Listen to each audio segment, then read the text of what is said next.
सध्या पुण्यातील Porsche car प्रकरणाची खूपच चर्चा सुरू आहे, ज्यामध्ये पुण्यातील एका अल्पवयीन मुलाने भरधाव वेगात कार चालवून दोघांना उडवलं आणि त्यांचा जागीच मृत्यू झाला।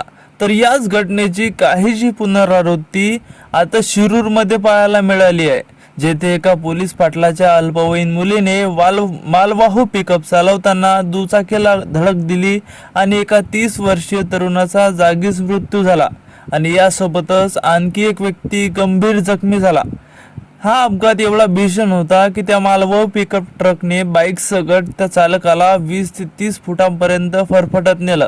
तर नेमकं झालं असं की शिरूर तालुक्यातील अरण गावातील पोलीस पाटील यांची अल्पवयीन मुलगी ही पिकअप वाहन चालवत होती, तर तिच्या शेजारच्या सीटावर तिचे वडील बसले होते।